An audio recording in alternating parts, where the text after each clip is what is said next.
नमस्कार, आप देख रहे हैं डिजिटल दंगल। आपके साथ मैं हूं प्राची पाराशर। 5 राज्यों में अब मतदान संपन्न हो चुका है। इंतजार है ईवीएम खुलने का। ईवीएम खुलेगी तो ये तय हो पाएगा कि इन 5 राज्यों के विधानसभा चुनाव में कौन सी पार्टी इन हो रही है और कौन सी पार्टी एग्जिट हो रही है।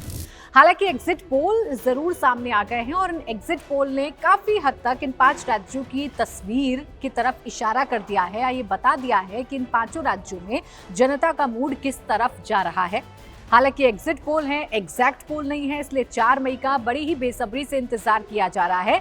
लेकिन इन एग्जिट पोल्स ने राजनेताओं के अंदर खलबली और हड़बड़ी को जरूर बढ़ा दिया है और नेता इन एग्जिट पोल्स के साथ साथ अपने अपने एग्जैक्ट पोल्स भी दे रहे हैं। पश्चिम बंगाल में क्या ममता बनर्जी जीत का चौका लगा पाएंगी या फिर बीजेपी ममता बनर्जी को रोकने में कामयाब हो पाएगी, बीजेपी ऐतिहासिक जीत दर्ज कर पाएगी। असम में क्या हिमंता बिस्व शर्मा चुनाव जीत पाएंगे, असम में क्या बीजेपी जीत की हैट्रिक लगा पाएगी और गौरव गोगोई को एक बार फिर से हार का सामना करना पड़ेगा। तमिलनाडु में स्टालिन की सरकार रिपीट होकर इतिहास बनाएगी या नए एक्टर विजय इस बार कुछ परेशानी पैदा कर सकते हैं। इसके साथ ही साथ क्या केरला में होने जा रहा है और क्या पुडुचेरी में होने जा रहा है, इसको लेकर अनुमान लगने शुरू हो गए हैं। लेकिन फिर भी 4 मई को जब जनता के वोट खुलेंगे, ईवीएम खुलेंगे, तभी तय होगा कि जनता ने किसकी किस्मत में जीत लिखी है। लेकिन जो एग्जिट पोल बता रहे हैं, आइए धीरे धीरे करके आपको उसकी तस्वीर बताती हूँ और ये बताती हूँ कि जनता का मूड काफी हद तक क्या बता रहा है। और इसमें सबसे चौंकाने वाला एक एग्जिट पोल तमिलनाडु से सामने आया है। तमिलनाडु में जहां ज्यादातर एग्जिट पोल ये बता रहे हैं कि यहां पर डीएमके की सरकार यानी कि स्टालिन की सरकार रिपीट हो सकती है, एनडीए की सीटों में इजाफा होगा लेकिन वो सरकार नहीं बना पाएगी और एक्टर विजय अच्छी खासी वोट खींचने में कामयाब हो पाएंगे। तो ये एक एग्जिट पोल ऐसा है जिसने सबको चौंका दिया है। वो एग्जिट पोल एक्टर विजय को सबसे बड़ी पार्टी बना रहा है, टीवीके को सबसे बड़ी पार्टी बना रहा है। अब इसके पीछे की वजह क्या है, नंबर्स क्या है, आइए आपके सामने सबसे पहले तमिलनाडु का महा एग्जिट पोल रखती हूँ, यानी जितने भी एग्जिट पोल अभी तक सामने आए हैं उनका आंकलन क्या कहता है। तो मेट्राइज का जो एग्जिट पोल है वो डीएमके यानी कि स्टालिन को दोबारा से सत्ता में वापसी करते हुए देख रहा है और 122 से 132 सीटें डीएमके जीत सकता है 2026 के इन विधानसभा चुनावों में। 4 मई को लेकर ये प्रिडिक्ट किया है या एग्जिट पोल ने बताया है कि डीएमके यानी कि स्टालिन सत्ता में वापसी कर सकते हैं। एनडीए की बात करें तो 87 से 110 सीटें एनडीए जीत सकता है जिसमें एआईएडीएमके शामिल है। तो 87 से 110 सीटें एनडीए जीत सकता है। और मेट्राइज का सर्वे टीवीके इसलिए इंपॉर्टेंट है क्योंकि एक्टर विजय की पार्टी है और आपने देखा है कि साउथ के राज्यों में जब एक्टर चुनावी राजनीति में आते हैं तो उन्हें काफी हद तक सफलता मिलती है। हालांकि बहुत सारे ऐसे उदाहरण भी हैं कि सिर्फ राजनेताओं की चमक धमक या उनकी फैन फॉलोइंग से कुछ नहीं होता, वो जनता के बीच में उतरकर कितना काम करते हैं इस पर पूरा चुनाव निर्भर करता है। और एक्टर विजय काफी हद तक ये करने में कामयाब हो पाए हैं, इसलिए पहली बार के कॉन्टेस्ट में ही टीवी के 10 से 18 सीटें जीत सकती है, यानी एक्टर विजय की पार्टी 10 से 18 सीटें जीत सकती है, ऐसा अनुमान मेट्राइज के एग्जिट पोल ने लगाया है। और ये जो 10 से 18 सीटें हैं ये किसकी कॉस्ट पे आई हैं? क्या ये डीएमके की कॉस्ट पे आई हैं? क्या डीएमके को नुकसान किया है या फिर एनडीए को नुकसान किया है टीवीके ने? ये अब देखना दिलचस्प होगा। हालांकि मेट्राइज का ये जो सर्वे है इसमें जो अनुमान लगाया गया है या फिर जिस तरीके का विश्लेषण किया गया है उसमें ये बताया गया है कि 10 से 18 सीटें अगर टीवीके की आएंगी, एक्टर विजय की पार्टी की आएंगी, तो कहीं ना कहीं 10 से 18 सीटों ने डीएमके को फायदा पहुंचाया है क्योंकि तमिलनाडु का चुनावी इतिहास ही रहा है कि सरकार रिपीट नहीं करती है, हर 5 साल में सरकार बदलती है। ऐसे में एंटी इनकम्बेंसी एक बड़ा फैक्टर होता है। तो यहाँ डीएमके के जो एंटी इनकम्बेंसी वाले वोट थे या डीएमके के खिलाफ जो एंटी इनकम्बेंसी वाला फैक्टर था वो कहीं ना कहीं इन कैश टीवीके ने कर लिया और 10 से 18 सीटें टीवीके जीत सकता है और इससे नुकसान हो गया एनडीए को। आपको जानकारी दे दें कि चुनाव से पहले एनडीए और टीवीके के बीच में गठबंधन की बड़ी कोशिशें हुई थी लेकिन ऐसा हो नहीं पाया। ऐसा होता तो ये पिक्चर उलट होती। अब पीपल्स पल्स का सर्वे भी आपको बताती हूँ, एग्जिट पोल आपको बताती हूँ। पीपल्स पल्स ये कह रहा है कि डीएमके की ही सरकार बनेगी। पीपल पल्स भी अपने एग्जिट पोल में ही बता रहा है कि सरकार डीएमके की बनेगी, यानी कि स्टालिन एक बार फिर से सत्ता में वापसी करने जा रहे हैं। 125 से 145 सीटें प्रेडिक्ट की हैं पीपल्स पल्स ने और एनडीए को 65 से 80 सीटें पीपल्स पल्स दे रहा है, जबकि टीवीके को सीटें ज्यादा दे रहा है। मेट्राइज के कंपैरिजन में पीपल्स पल्स ने टीवीके को ज्यादा सीटें दी हैं, 20 से 30 सीटें दी हैं।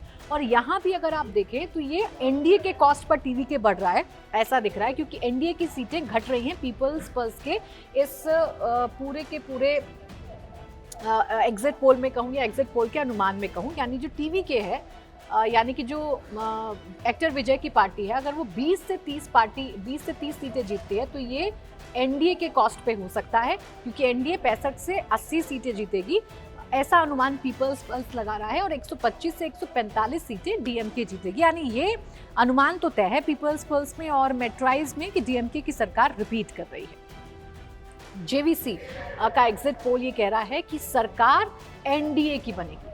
अब 3 सर्वे मैंने आपको दिखा दिए। 2 सर्वे कह रहे हैं कि सरकार डीएमके की बनेगी और जेवीसी का सर्वे कह रहा है कि सरकार एनडीए की बन सकती है। इसका प्रेडिक्शन ये है या एग्जिट पोल का अनुमान ये है कि 75 से 95 सीटें डीएमके यानी कि स्टैलिन की पार्टी जीतेगी और एनडीए 128 से 147 सीटें जीत सकती है। यहाँ जो टीवीके का प्रेडिक्शन है या टीवीके को जो सीटें मिल रही हैं वो 8 से 15 मिल रही हैं, यानी इन दोनों से कम। जो मेट्राइज और पीपल्स पल्स ने दिया था उससे कम सीटें जेवीसी टीवीके को दे रहा है और इसका देखिए सीधा रिफ्लेक्शन आपको एनडीए की सीटों में नजर आ रहा है। यानी अगर टीवीके की सीटें कम होंगी तो इसका फायदा एनडीए को हो सकता है। जेवीसी तो कम से कम ये प्रेडिक्ट कर रहा है। इसके अलावा पी मार्क की बात करें तो पी मार्क भी डीएमके की सरकार बना रहा है, यानी कि स्टैलिन की वापसी दिखा रहा है। 125 से 145 सीटें स्टैलिन जीत सकते हैं, 65 से 85 सीटें एनडीए को मिल सकती हैं। और देखिए यहाँ पे फिर टीवीके की सीट बढ़ गई इस एग्जिट पोल में। 17 से 27 सीटें एक्टर विजय अगर जीत रहे हैं तो फिर से, यानी कि जैसे ही यहाँ पर सीटें बढ़ती हैं, जैसे ही टीवीके की सीटें बढ़ती हैं, वैसे ही यहाँ पर माइनस हो जाता है, यानी कि ये जो सीटें हैं एनडीए की जो सीटें हैं वो कम हो जाती हैं। तो अगर 17 से 27 सीटें एक्टर विजय जीतते हैं तो इसका सीधा नुकसान एनडीए को हो सकता है। 65 से 85 सीटें एनडीए जीत सकता है। ये पी मार्क का सर्वे है। इसके बाद एक्सिस माई इंडिया का सर्वे भी आपको बता दूं। एक्सिस माई इंडिया ने ही सबको चौंका दिया। कैसे चौंका दिया? एक्सिस माई इंडिया ये प्रेडिक्ट कर रहा है कि टीवीके की पार्टी क्या होगी? लार्जेस्ट पार्टी होगी, यानी कि सबसे बड़ी पार्टी होगी। टीवीके सबसे बड़ी पार्टी होगी। किसकी? विजय की पार्टी, जो अभी नई नवेली पार्टी है, जो पहला चुनाव कॉन्टेस्ट कर रही है। एक्सिस माई इंडिया का ये सर्वे चौंकाने वाला है। एक्सिस माई इंडिया ये कह रहा है कि टीवीके 98 से 120 सीटें जीतकर बड़ी पार्टी बन सकती है, सरकार बना सकती है, जबकि डीएमके को ये 92 से 110 सीटें दे रहा है और एनडीए को बहुत कम 22 से 32 सीटें दे रहा है। फिर यहाँ पर आप देख लीजिए, जैसे ही टीवीके की सीटें जिस भी पोल में बढ़ रही हैं उसका सीधा सीधा इम्पैक्ट हमें कहाँ दिख रहा है? एनडीए की सीटों पर दिख रहा है। 22 से 32 सीटें एक्सिस माई इंडिया दे रहा है और एक्सिस माई इंडिया का प्रेडिक्शन ये कह रहा है कि अपने पहले ही कॉन्टेस्टेंट में, यानी कि अपने पहले ही चुनाव में, अपने पहले ही सियासी करियर के चुनाव में टीवीके कमाल कर सकता है, 98 से 120 सीटें जीत सकता है। लेकिन क्या ये पॉसिबल है? क्या वाकई में एक्टर विजय ने इतनी मेहनत की है जमीन पर उतरकर कि वो सरकार बनाने में आ सकते हैं? हालांकि देखिए, हमारे देश का चुनावी इतिहास ही बताता है कि कई बार नई नवेली पार्टियों को अपने डेब्यू में सरकार बनाने का मौका मिला है। जैसे आपने अरविंद केजरीवाल का उदाहरण देखा होगा, मजबूत पार्टी के तौर पर अरविंद केजरीवाल उभरे थे। लेकिन क्या टीवीके में इतना बल है? क्या टीवीके इतना स्ट्रांग है? ये प्रेडिक्शन एक्सिस माई इंडिया का है। बाकी मेट्राइज और पीपल्स पल्स कह रहे हैं और पी मार्क ये कह रहा है कि सरकार बनेगी डीएमके की। जेवीसी ये कह रहा है कि सरकार बनेगी एनडीए की और एक्सिस माई इंडिया ये कह रहा है कि सरकार बनेगी टीवीके की, यानी कि एक्टर विजय की पार्टी की।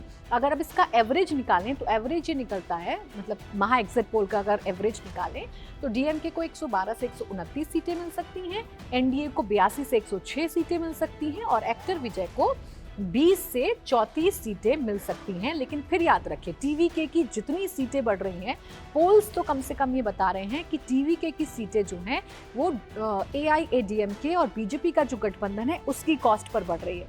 यानी जो एंटी इनकम्बेंसी वाला वोट बीजेपी या एआईएडीएमके के गठबंधन को जाना चाहिए था, उसे छिटकने में कहीं ना कहीं एक्टर विजय कामयाब हो पाए हैं। या जो क्रिश्चियन वोट की बात कही जा रही थी, उसको छिटकने में कहीं ना कहीं एक्टर विजय कामयाब हो पाए हैं। तो बड़ा फैक्टर तो टीवीके बन रहा है, ये तो तय है। अब वो सरकार बनाने में होगा या किंग मेकर होगा या किसको नुकसान पहुंचाएगा, ये तो 4 मई को ही एग्जैक्ट तस्वीर आपके सामने आएगी। लेकिन तमिलनाडु में 1, 2, 3 सर्वे ये कह रहे हैं कि डीएमके की सरकार बनेगी, एक सर्वे कह रहा है एनडीए की सरकार बनेगी और एक सर्वे ये कह रहा है कि टीवीके सबसे बड़ी पार्टी बनेगी। अब आइए बात करते हैं असम की, क्योंकि असम एक ऐसा राज्य है जहां बीजेपी सबसे ज्यादा कॉन्फिडेंस है। तीसरी बार बीजेपी को लग रहा है कि बीजेपी चुनाव जीतेगी, तीसरी बार बीजेपी की हैट्रिक लगेगी। वजह है हिमंता बिस्वा शर्मा का होना। हिमंता जहां एक तरफ अपने बयानों को लेकर पॉपुलर रहते हैं, तो असम में उनकी जो विकास की राजनीति है या फिर उनकी सरकार के द्वारा किए गए डेवलपमेंट के काम हैं वो भी काफ़ी चर्चाओं में रहते हैं। उनका जो मॉडल है असम का या असम के डेवलपमेंट का जो मॉडल है वो काफ़ी चर्चाओं में रहता है, इसलिए बीजेपी को सबसे ज़्यादा उम्मीदें असम से हैं। अब एग्जिट पोल क्या कह रहे हैं ये आपको बता देते हैं। एग्जिट पोल लगभग सभी एग्जिट पोल, यानी कि अभी तक 1, 2, 3, 4, 5, 6 एग्जिट पोल हम आपके सामने रख रहे हैं और 6 के 6 एग्जिट पोल ये बता रहे हैं कि असम में सरकार बनने जा रही है भारतीय जनता पार्टी की, यानी कि हिमंता एक बार फिर से मुख्यमंत्री बनने जा रहे हैं। मेट्राइज का सर्वे ये प्रिडिक्ट कर रहा है कि 85 से 95 सीटें बीजेपी जीत सकती है। इस बार बीजेपी ने यही नारा दिया था कि अब की बार 100 पार, 85 से 95 सीटें मेट्राइज का सर्वे कह रहा है कि बीजेपी जीत सकती है और बीजेपी अपने दम पर बहुमत ला सकती है। ये बीजेपी प्लस यानी कि एनडीए का आंकड़ा हमने आपके सामने रखा है। कांग्रेस की बात करें तो कांग्रेस को झटका है, क्योंकि यहाँ नेतृत्व की जिम्मेदारी या यहाँ चुनाव की जिम्मेदारी प्रियंका गांधी को दी गई थी। गांधी परिवार का स्टेक दाव पर लगा हुआ था, गांधी परिवार की इमेज दाव पर लगी हुई थी। 25 से 32 सीटें कुल हैं जो कांग्रेस जीत सकती है, यानी गौरव गोगोई जिनको प्रोजेक्ट तो किया कांग्रेस ने असम में, लेकिन शायद प्रोजेक्शन में बहुत देर कर दी और आखिर में हिमंता के ऊपर जिस तरीके का पर्सनल अटैक पवन खेड़ा ने किया और उस अटैक करने के बाद जिस तरीके से पवन खेड़ा ने बैकआउट किया या जिस तरीके से असम पुलिस की कार्रवाई से वो दूसरे राज्यों में चले गए, उसके बाद असम की जनता में इस मुद्दे की चर्चा हुई कि अगर आपने आरोप लगाया है तो उस आरोप को आप आक्रामक तरीके से क्यों नहीं बता पा रहे हैं, उसके सबूत क्यों नहीं दे पा रहे, तो इसका नुकसान कांग्रेस को हो गया। अन्य के खाते में 6 से 12 सीटें जा सकती हैं। एक्सिस माई इंडिया का सर्वे भी प्रेडिक्ट कर रहा है कि बीजेपी 88 से 100 सीटें जीत सकती है, यानी जो 100 का नारा बीजेपी दे रही थी वो है। एनडीए 88 से 100 सीटें जीत सकता है, कांग्रेस 24 से 36, अन्य के खाते में 0 से 3, यानी लगभग एक जैसा ही जो एग्जिट पोल है असम का वो बता रहा है। तो ये लगभग तय समझिए कि असम में बीजेपी की सरकार बन सकती है। पीपल्स पल्स का सर्वे भी कह रहा है कि 78 से 72 सीटें, 22 से 26 सीटें और अन्य के खाते में, अन्य में बदरुद्दीन अजमल की पार्टी आती है जिसके साथ मिलकर पिछली बार कांग्रेस ने चुनाव लड़ा था। तो अदर्स में 3 से 5 सीटें जा सकती हैं। वोट 5 का सर्वे भी कह रहा है कि 90 से 100 सीटें बीजेपी जीत रही है, बीजेपी प्लस यानी एनडीए जीत रहा है, कांग्रेस गठबंधन 23 से 33 और बाकी किसी को एक भी सीट नहीं दे रहा है। पी मार्क का सर्वे भी 82 से 94 सीटें दे रहा है, 30 से 40 कांग्रेस को दे रहा है, बीजेपी प्लस को 82 से 94 दे रहा है और अन्य के खाते में 1 से 5 दे रहा है। जेवीसी का सर्वे भी 88 से 101 सीटें दे रहा है एनडीए गठबंधन को, यानी कि हिमंता के चेहरे को, और कांग्रेस को 23 से 33 और अन्य के खाते में 0। अब अगर इसका एवरेज आप निकालेंगे तो एवरेज ये कह रहा है कि सरकार तो बनने जा रही है बीजेपी की असम में। 85 से 93 के आसपास ये आंकड़ा रह सकता है। 27 से 31 सीट पर संतुष्टि करनी होगी कांग्रेस को, अन्य के खाते में 2 से 5 सीटें जा सकती हैं। तो असम का ये चुनाव पूरी तरीके से हिमंता ने अपने चेहरे पर पुल किया है। देखिए, जब 2021 का चुनाव हुआ था तब सर्बानंद सोनोवाल यहाँ पर मुख्यमंत्री थे। अब एज ए मुख्यमंत्री रहते हुए पहला चुनाव है जो कॉन्टेस्ट किया है हिमंता ने और अपने चेहरे पर इसको पुल करने की कोशिश की है और कहीं ना कहीं हिमंता को उसका फायदा होता हुआ नजर आ रहा है। कम से कम सभी एग्जिट पोल एक जैसी तस्वीर दिखा रहे हैं।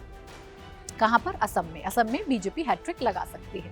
अब आइए उस राज्य की बात कर लेते हैं जिसमें पूरे देश को बड़ी दिलचस्पी है, क्योंकि एकमात्र इंडिया अलायंस की ऐसी स्ट्रॉन्ग प्लेयर है ममता बनर्जी जो बीजेपी को मजबूती के साथ टक्कर देती है। और एकमात्र ऐसा राज्य है बंगाल जहाँ का चुनाव बड़ा टफ चुनाव होता है, एक एक वोट के लिए लड़ाई होती है, एक एक बूथ पर लड़ाई होती है। उसी राज्य में चुनाव तो संपन्न हो गए हैं, लेकिन क्या ममता को रोक पाना इतना आसान है बीजेपी के लिए? क्या बीजेपी इस बार वो कमाल कर पाएगी जिसके लिए बीते 2 बार से बीजेपी चुनाव लड़ रही है? आप देखिए, 2016 के चुनाव में 3 सीटें मिली थी बीजेपी को, 2011 में 0 थी, 2021 के चुनाव में 77 सीटें बीजेपी ने जीती थी। उस वक्त तो 200 पार का नारा बीजेपी ने लगाया था, लेकिन 77 सीटें बीजेपी ने जीती थी और अब 2026 के चुनाव में बीजेपी के नेता दावा कर रहे हैं कि हम 170 से 180 सीटें जीतेंगे, ये दावे किए जा रहे हैं। तबकि ममता कह रही है कि 226 सीटें तो मेरी कहीं नहीं गई, 226 सीटें हम जीतेंगे। अब आइए इसका भी एग्जिट पोल आपके सामने रखती हूँ। एग्जिट पोल बटे हुए हैं। पश्चिम बंगाल के एग्जिट पोल की अगर बात करूं, ज़्यादातर एग्जिट पोल ये कह रहे हैं कि बीजेपी की सरकार पश्चिम बंगाल में बन सकती है। ज़्यादातर एग्जिट पोल ये कह रहे हैं। सबसे पहले मेट्राइज की बात कर लेते हैं। मेट्राइज ये कह रहा है कि बीजेपी यहाँ पर इतिहास रचने जा रही है, यानी कि विनिंग पार्टी बनने जा रही है। 146 से 141 सीटें जीत सकती है। 294 कुल सीटें हैं पश्चिम बंगाल में, तो 146 से 161 सीटें बीजेपी जीत सकती है। 125 से 140 सीटें टीएमसी को मिल सकती हैं। और अन्य के खाते में, इसको आप भूल जाइए, ये अदर्स है, ऐसे समझिए, अदर्स के खाते में 6 से 10 सीटें जा सकती हैं। पीपल्स पल्स एकमात्र ऐसा सर्वे है जो ये प्रेडिक्ट कर रहा है कि टीएमसी की सरकार बनेगी। 177 से 187 सीटें टीएमसी जीत सकती है। बीजेपी 95 से 100 सीटें जीत सकती है। और अन्य के खाते में 1 से 4 सीटें जा सकती हैं। पी मार्क की बात करें तो पी मार्क भी यही प्रेडिक्शन दे रहा है कि बीजेपी की सरकार बनेगी। यहाँ सीटें 150 से 175 के बीच में रह सकती हैं। टीएमसी को 118 से 138, बीजेपी को 150 से 175 और अन्य के खाते में 2 से 6 सीटें जा सकती हैं। पोल डायरी की बात करें तो ये भी यही प्रेडिक्ट कर रहा है कि सरकार बीजेपी बनाएगी। 142 से 171 सीटें बीजेपी को मिल सकती हैं। 99 से 127 सीटें टीएमसी को मिल सकती हैं। अन्य के खाते में 5 से 9 सीटें जा सकती हैं। चाणक्य स्ट्रैटेजी भी यही कह रहा है कि टीएमसी ऐसा नहीं है कि बहुत कमज़ोर स्थिति में है, कांटे की टक्कर है, लेकिन टीएमसी इस स्थिति में नहीं आएगी कि सरकार बना पाए। 130 से 140 सीटें चाणक्य स्ट्रैटेजी जो है वो प्रेडिक्ट कर रहा है टीएमसी के लिए। और 150 से 160 का आंकड़ा बीजेपी के पास रह सकता है। प्रजा पोल की बात करें तो 85 से 110 सीटें टीएमसी को दे रहा है। 178 से 208 सीटें बीजेपी को दे रहा है। अन्य के खाते में 0 से 5। महा एग्जिट पोल ये कह रहे हैं कि टीएमसी का अनुमान है 122 से 140 के बीच में रहने का। बीजेपी का अनुमान है 144 से 163 के बीच में रहने का। और अन्य के खाते में 2 से 7 सीटें जा सकती हैं। यानी कुल मिलाकर पश्चिम बंगाल में कांटे की टक्कर तो है। भाई लहर वाला चुनाव तो हमने देखा। वोटिंग टर्नआउट परसेंटेज जो है उसने बताया कि वोटर्स ने बढ़ चढ़कर हिस्सा तो लिया है, लेकिन ये जो वोटर्स बढ़ चढ़कर हिस्सा ले रहे हैं किसकी तरफ गए हैं, प्रेडिक्शन बड़ा मुश्किल हो गया है। क्योंकि टीएमसी ने आखिरी वक्त तक अपने चुनाव को बचाने की, अपने किले को बचाने की कोशिश की है। तो शुवेंदु अधिकारी और बीजेपी के तमाम नेताओं ने इस बार जो पश्चिम बंगाल है उसको उपजाऊ बनाने की कोशिश की है, यानी कि वहाँ सत्ता का कमल खिलाने की कोशिश की है।